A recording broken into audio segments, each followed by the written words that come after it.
ቢላሉ ሀበሺ ያደራጀው ሙዚየም ታላቅ ዋጋ ያለው ነው ሲሉ ምክትል ጠቅላይ ሚኒስትር ተመስገን ጥሩነህ ተናገሩ። የአባይ ተፋሰስ ሀገራትን በማግለል እኔ ብቻ ልወስንና ልጠቀም የሚለው የግብጽ የቅኝ ግዛት እሳቤ በፍጹም ተቀባይነት የሌለው ነው ተባለ። የአውሮፓ ህብረት ለዩክሬን 90 ሚሊዮን ዩሮ ለመስጠት ውሳኔ አሳለፈ።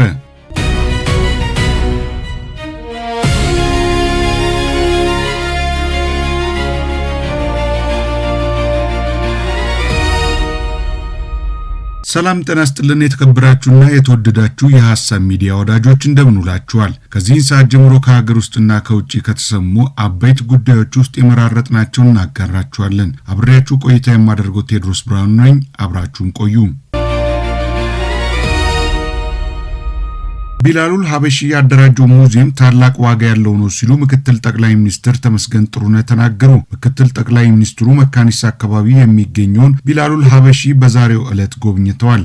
በጉብኝታቸውም ተቋሙ የኢትዮጵያ ታሪክ አካል የሆነውን የኢትዮጵያ የእስልምና ጉዞ ከመነሻ እስካሁን የሚያሳይ ሙዚየም ማደራጀቱን እንደተመለከቱ ገልጿል። በሀገራችን የእስልምና ታሪካችንን የሚዘክሩ ሙዚየሞች በጣት የሚቆጠሩ በመሆናቸው ይህ ሙዚየም ታላቅ ዋጋ ያለው መሆኑን ነው የጠቆሙት። በዚህ ሙዚየም ውስጥ ከመጀመሪያው ሂጅራ አንስቶ ያለው ታሪካችን ይታያል ያሉት ምክትል ጠቅላይ ሚኒስትሩ ኢትዮጵያ የብዙ ሷሃቦች ማረፊያ፣ የታላላቅ አሊሞች መገኛ፣ የአስደናቂ እስላማዊ ቅርሶች መናኸሪያ ስለመሆኗም ገልጸዋል። ተቋሙ ወጣቶችን በሙያ አሰልጥኖ ለስራ በማብቃት ችግረኞችን በመርዳት ጥናትና ምርምርን በመደገፍ ለወጣቶች ተስማሚ ሙያ በማዘጋጀት የሚያደርገው አስተዋጽኦ እጅግ ታላቅ ነው ብለዋል።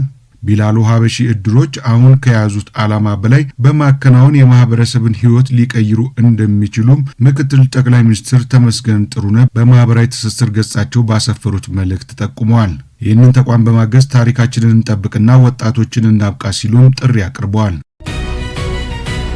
የአባይ ተፋሰስ ሀገራትን በማግለል እኔ ብቻ ልወስንና ልጠቀም የሚለው የግብጽ የቅኝ ግዛት እሳቤ በዚህ ዘመን የማይሰራ በፍጹም ተቀባይነት የሌለው መሆኑን የውሃ ተመራማሪ ምሁራን ገለጹ። ታላቁ የኢትዮጵያ ህዳሴ ግድብ ግንባታ በበርካታ ጫናዎች ውስጥ በኢትዮጵያ ህዝብና መንግስት ቁርጠኝነት ከ14 ዓመት የግንባታ ሂደት በኋላ መመረቁ ይታወሳል። ከጅምሩ አንስቶ የግድቡን የግንባታ ሂደት ለማስተጓጎል ጫና ስታደርግ የቆየችው ግብጽ ዛሬም በሐሰተኛ መረጃ አሉባልታ በማሰራጨት ዓለም አቀፉ ማህበረሰብ የማደናገር ጥረቷን ቀጥላበታለች። የህዳሴ ግድብ ግንባታ ተጠናቆ ለአገልግሎት ቢበቃም የግብጽ ፕሮፓጋንዳና የማደናገሪያ ሐሳብ መቀጠሉ ለምን ሲል በሐዋሳ ዩኒቨርሲቲ የውሃ ዘርፍ ተመራማሪዎችን የጠየቀው ኢዜአ የአባይ ተፋሰስ ሀገራት ውሃውን በፍትሃዊነት የመጠቀም መብት ቢኖራቸውም በግብጽ በኩል ግን አባይን ከኔ በላይ የሚጠቀምና በውሃው ላይ የሚወስን ሀገር ሊኖር አይገባም የሚለው የቅኝ ግዛት እሳቤዋን ዛሬም ድረስ ቀጥላበታለች የሚል ምላሽ ማግኘቱን አስፍሯል። በሐዋሳ ዩኒቨርሲቲ የቴክኖሎጂ ኢንስቲትዩት ሳይንቲፊክ ዳይሬክተርና የስምጥ ሸለቆ ጥናት ማዕከል የውሃ ገብ አካላት ተመራማሪ ዶክተር ምህረት ደናንቶ ከ86 በመቶ በላይ የአባይ ምንጭ የሆነችው ኢትዮጵያም የተፈጥሮ ሀብቷን አልምታ የመጠቀም መብት እንዳላት እየታወቀ በግብጽ በኩል ግን የኢትዮጵያ መልማትና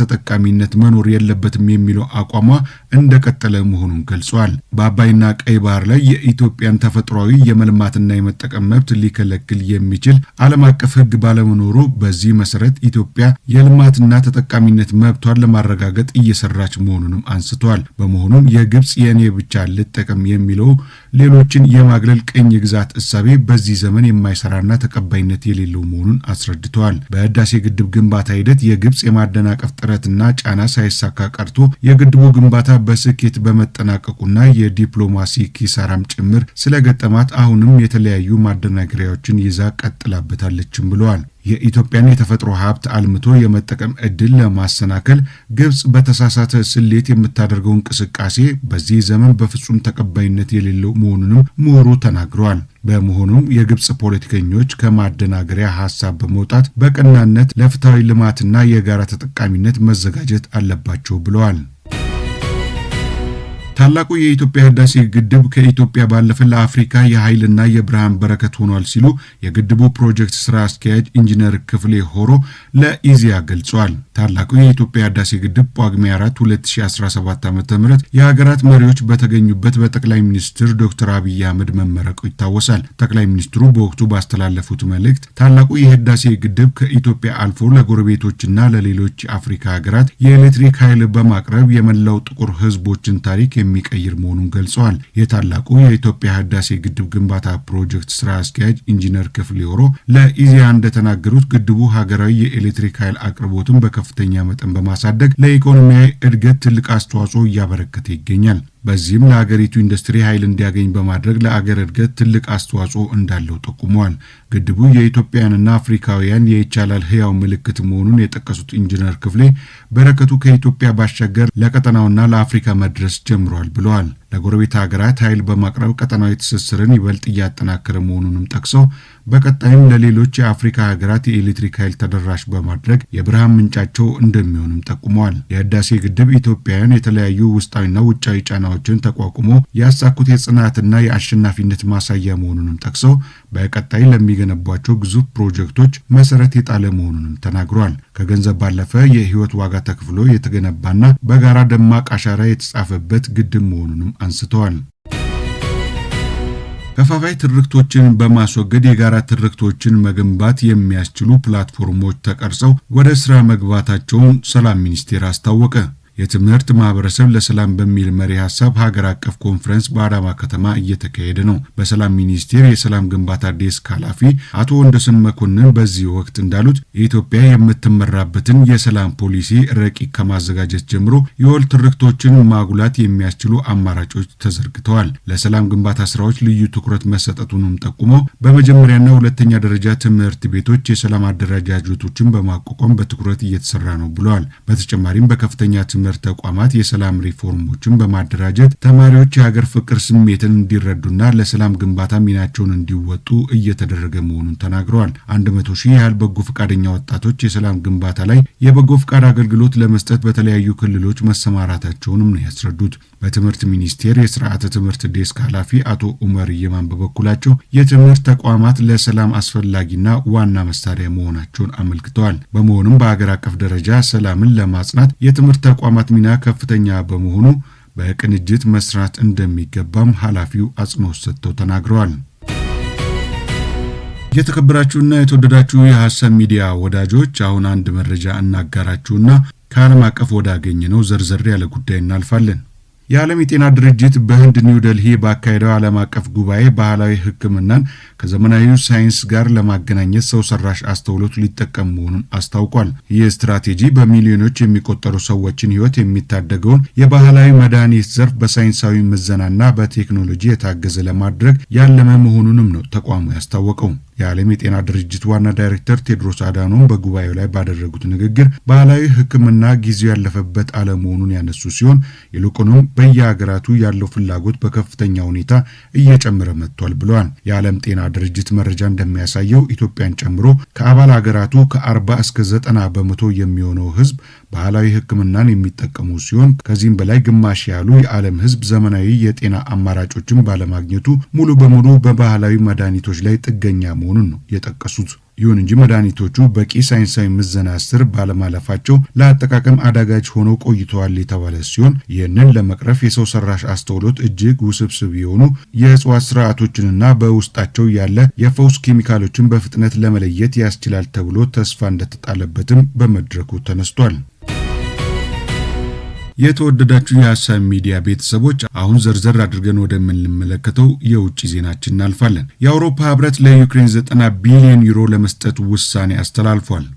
አደም ያሲን በዝርዝር ተመልክቶታል። Breaking news for you. European Union leaders have unanimously agreed to provide 90 billion euros to Ukraine in the next 2 years. ሀገራቸው ዩክሬንን ወደ ኔቶ ጦር ማስገባት ፈልገው የነበሩት በዚህ እቅዳቸው ምክንያት በኢራን ሰራሾቹ ሻሂድ 131 እና 136 ድሮኖች ጥቃት ሲፈጸምባቸው የቆዩት የሩሲያ አየር ኃይልና እግረኛ ጦር በዩክሬን የሚገኙ የተለያዩ ግዛቶች እንዲደበድቡ ያስደረጉት የሰሜን ኮሪያ ወታደሮች ለሩሲያ ጦር ድጋፍ በመስጠት ከዩክሬን ወታደሮች ጋር ሲፋለሙ ተመልክተው ከቤተ መንግስታቸው መግለጫዎችን ሲሰጡ የነበሩት የዩክሬኑ ፕሬዝዳንት ቮሎዲሚር ዜሌንስኪ የአውሮፓ ሀገራቶችን ገንዘብ ለማግኘት ተቃርበዋል። ዩክሬንና ሩሲያን በተመለከተ ለበርካታ ጊዜያት ስብሰባ ሲቀመጥ የቆየው በሩሲያ ላይ ማዕቀብ ለመጣልና የሩሲያን ንብረቶች ለማገድ የተለያዩ ውሳኔዎችን ሲወስን የነበረው የአውሮፓ ህብረት በሩሲያ ጦር ጥቃት መሰረተ ልማቷ ለወደሙባት ዩክሬን ለ2 ዓመት የሚቆይ የገንዘብ እርዳታ ለማድረግ ውሳኔ አስተላልፏል። ህብረቱ ዩክሬን በ2026 እና በ2027 የምትጠቀምበትን $90 ቢሊዮን ለመስጠት ወስኗል። በሚቀጥሉት 2 ዓመታት ውስጥ የ160 ቢሊዮን ዶላር የገንዘብ ጉድለት እንደሚያጋጥማት በዓለም አቀፍ የገንዘብ ድርጅት ትንበያ የተቀመጠባት ዩክሬን ከዚህ ገንዘብ ውስጥ 105 ቢሊዮን ዶላሩን የአውሮፓ ህብረት ሊሸፍንላት ፈልጓል። የአውሮፓ ህብረት ምክር ቤት ፕሬዝዳንት አንቶኒዮ ኮስታ ህብረቱ ለዩክሬን 90 ቢሊዮን ዩሮ ድጋፍ ለመስጠት የወሰነው ውሳኔ እንዳጸደቀ በመግለጽ ይህ ተግባር የዩክሬንን አስቸኳይ የፋይናንስ ፍላጎቶች እንደሚያሟላ ማስታወቃቸውን ሲኤንኤን ዘግቧል። Today we approved a decision to provide 90 billion euros to Ukraine for the next 2 years. ጀርመኑ ቻንስለር ፍሬድሪክ ሜርዝም የአውሮፓ ህብረት የወሰነውን ውሳኔ ያረጋግጠዋል። ከሩሲያ ጋር በገባችው ጦርነት ምክንያት በብድር ውስጥ የተዘፈቀችው ያለ ምርጫ ከ1 ዓመት በላይ ያስተዳድሯት የሚገኙት ቮሎዲሚር ዜሌንስኪ በሙስና ውስጥ እጃቸው እንዳለ በበርካታ የውጭ መገናኛ ብዙሃኖች የፊት ገጽ ላይ ስትወጣ የቆየችው ዩክሬን ያለባትን ብድር የምትከፍለው ሩሲያ ላደረሰችባት ጉዳት ካሳ ከከፈለቻት ብቻ እንደሆነ አንቶኒዮ ኮስታ ተናግረዋል። የህብረቱ አባላት ለ2 ቀናት በዋና ከተማ ብራስልስ ተሰብስበው ሩሲያንና ዩክሬንን አጀንዳ አድርገው እንዲመክሩ ያደረገችው ቤልጂየም የህብረቱ አባላት የሩሲያን ንብረት ማገድ አስመልክቶ የሚወስኑት ውሳኔ ምቾት አልሰጣትም። ሩሲያ ከዩክሬን ጋር በገባችበት ጦርነት ምክንያት በምዕራባውያን ሀገራቶች ውስጥ የሚገኘው ከ339 ቢሊዮን ዶላር በላይ ንብረቷ የታገደባት ሲሆን 247 ቢሊዮን ዶላሩን ደግሞ የአውሮፓ ህብረት አባላቶች አግደውታል። ከ247 ቢሊዮን ዶላር የሩሲያ ንብረት ውስጥ 210 ቢሊዮን ዶላሩን በቁጥጥሯ ስር ያደረገችው ቤልጂየም የሞስኮን ንብረት እንድታግድና ገንዘቡንም ለዩክሬን እንድትሰጥ ጥያቄ እየቀረበባት ይገኛል። ለህብረቱ አባላት መሪዎች መልእክታቸውን ያስተላለፉት የቤልጂየሙ ጠቅላይ ሚኒስትር ባርት ዴዌቨር ሀገራቸው ቤልጂየም የሩሲያን ገንዘብ ለዩክሬን ብትሰጥና ይህ ተግባር በፍርድ ቤት ህገወጥ ነው ተብሎ ፍርድ ከተሰጠው ሀገራቸው ቤልጂየም ለሩሲያ ካሳ የመክፈል ግዴታ ውስጥ እንደምትገባ መናገራቸውን አልጀዚራ ዘግቧል። ሁሉም የአውሮፓ ሀገራቶች የዩክሬን ብድሮች ለመሸፈን ከቤልጂየም ውጭ የሚገኙ የሩሲያ ንብረቶችን ጥቅም ላይ እንዲያውሉ ጠቅላይ ሚኒስትሩ ጥያቄያቸውን አቅርበዋል።